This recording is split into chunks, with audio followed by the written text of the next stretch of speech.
कांग्रेसी अपनी आदतों से बाज नहीं आ सकते। कोई ना कोई बयान उनका ऐसा सामने आता है जिसको लेकर लोग सवाल उठाने लगते हैं कि आखिरकार ये किस तरह की बात है। दरअसल जीतू पटवारी का एक बयान सामने आया है जिसमें सीएम डॉक्टर मोहन यादव के लंदन दौरे की आड़ में भगवान राम पर तंज कसने जैसा समझ में आया है। सीएम मोहन यादव लंदन जाकर केवल राम की ही बात करेंगे, विकास की ही नहीं। ये बात जीतू पटवारी ने कही। उन्होंने कहा कि एमपी का जनादेश शिवराज जी के नाम पर मिलता था। एमपी में सीएम को पता नहीं कि किन अधिकारी का कहां उपयोग करना है। बीजेपी राज में तबादला उद्योग चल रहा है। एमपी में 2 शिफ्ट तबादला उद्योग जारी है। उन्होंने कहा कि एमपी में 10 महीने में 73% आईपीएस अधिकारी के तबादले हुए। एमपी में 10 महीने में 68 बार तबादले हुए। वल्लभ भवन में अधिकारी दलालों के माफिया बन गए हैं। जीतू पटवारी ने आरोप लगाते हुए कहा कि 14 मार्च 2 बजे 37 आईपीएस अधिकारियों के तबादले हुए। रात 1 बजे से 2 बजे के बीच तबादले किए जाते हैं। एसपी राहुल लोढ़ा को देर रात हटाया गया क्योंकि उन्होंने बीजेपी नेताओं पर कार्रवाई की। उन्होंने कहा कि दिल्ली तक तबादलों का धंधा चल रहा है। उन्होंने कहा कि एमपी में छोटे छोटे समिट हो रहे हैं जिसमें कम पैसे खर्च होते थे, लेकिन ज्यादा पैसे खर्च करने अब सीएम अपने अधिकारियों के साथ लंदन जा रहे हैं। किसानों के लिए भी कुछ किया नहीं जा रहा। उपचुनाव में आरोप लगाते हुए कहा कि विजयपुर में उपचुनाव के दौरान आदिवासियों को पीटा गया, उनके घर जला दिए गए, फसलों को जला दिया गया। इसके विरोध में हम पूरे प्रदेश में विरोध प्रदर्शन करेंगे। माधवराव सिंधिया की प्रतिमा के अपमान पर भी जीतू पटवारी ने कहा कि ये अपमान कांग्रेस पार्टी बर्दाश्त नहीं करेगी। ज्योतिरादित्य सिंधिया भाजपा में चले गए, ये उनकी सोच थी, पर माधवराव सिंधिया हमारे कांग्रेस के वरिष्ठ नेता थे, उनका अपमान सहन नहीं किया जाएगा। किसी राज्य को 100 करोड़ रुपए रोज आप कर्जा दिलवाते हो, आपकी वित्त में इतनी अनियमितता है, करप्शन में मैंने कहा माफियाओं की सरकार है। आपको केवल कर्ज लेना और करप्शन करना आपकी नियति बन गई है। अब लंदन क्यों जा रहे हैं, क्या जा रहे हैं, कितने देशों की जा रहे हैं, कोई एजेंडा है क्या? नहीं, बस फटाक से खड़े हुए और लंदन चलो, अब मेरी इमेज वहाँ पे बनाएंगे और वहाँ भी धार्मिक भाषण ही देंगे आप। वहाँ भी उज्जैन के प्राचीन काल और राम और लक्ष्मण की बात करेंगे। क्या इन्वेस्ट आया मध्य प्रदेश को? इतनी इन्वेस्टर मीट में कितने रोजगार मिले, कितने आपने संसाधन इन्वेस्टर ला के मध्य प्रदेश की आर्थिक स्थिति सुधरी? इस पर कोई मेमोरेंडम आपका कभी किसी को नहीं पता चलता है, केवल विज्ञापन पता चलता है। मैंने जैसा कहा कि 6,000 रुपये किसानों के कर्ज को किसानों के सोयाबीन के दाम को लेके मध्य प्रदेश के किसान आंदोलित थे, उनके बेटे आंदोलित थे।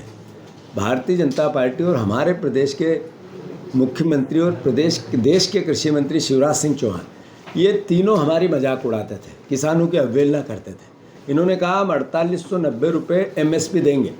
मैं पूछना चाहता हूँ मुख्यमंत्री जी से कि आपने इतनी तारीख से खरीदेंगे, अब रजिस्ट्रेशन चालू होंगे, अलग अलग बयान दिए, सुर्खियाँ बटोरी थी।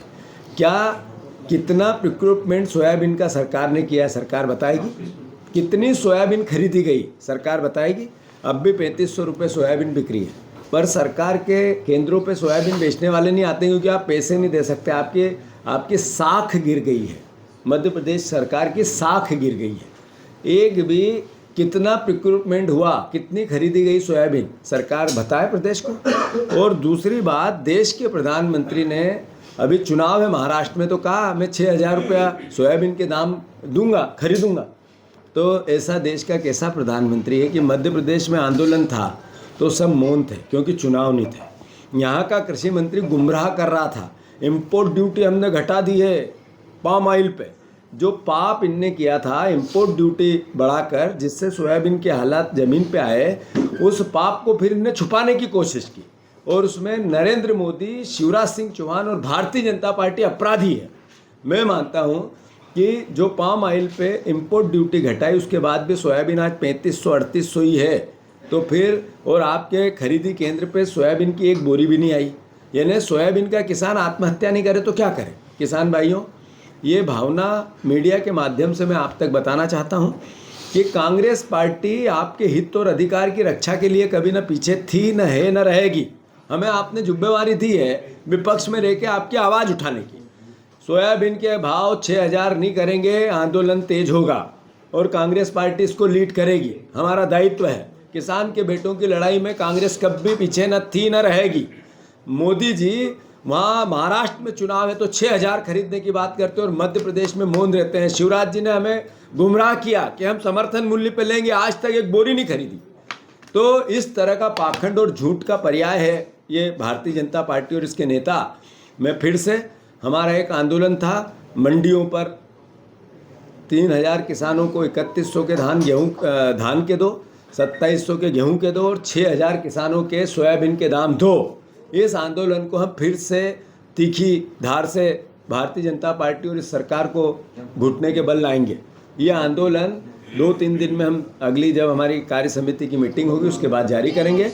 आज मूल भावना है कि मध्य प्रदेश में सिर्फ ट्रांसफ़र और उससे पैसा इकट्ठा करने की प्रोसेस, किसको कौन सी पोस्टिंग देंगे और किस पोस्टिंग से कितना लाभ आर्थिक रूप से भारतीय जनता पार्टी और उसके नेताओं को होगा, इसलिए मध्य प्रदेश को चारागाह बना रखा है।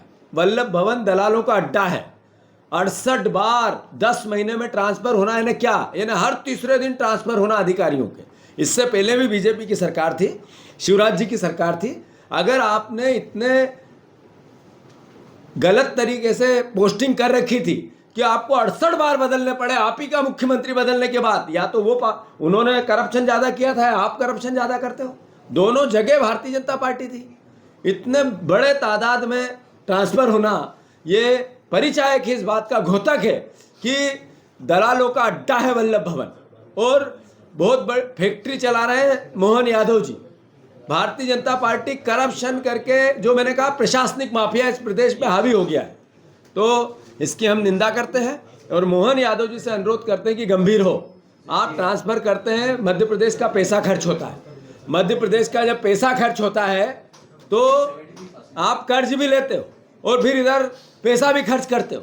यानी ये बताता है कि आपकी जो प्रशासनिक दक्षता जीरो है और जो आर्थिक आपका जो मैनेजमेंट है वो 0/सन्नाटा है। फिर से सोयाबीन के किसान के परिवार के साथियों, गेहूं के किसान परिवार के साथियों और धान के किसान परिवार के साथियों, आप तैयार रहो। कांग्रेस पार्टी आपके हित की रक्षा के लिए तैयार होने वाली है और प्रधानमंत्री की घोर निंदा करते हैं कि जहाँ चुनाव है वहाँ सोयाबीन के 6,000 की बात हो रही है और मध्य प्रदेश में सबसे बड़ा सोयाबीन स्टेट है, यहाँ मौन है। ये पाखंड मध्य प्रदेश के किसान सहन नहीं करेंगे। धन्यवाद।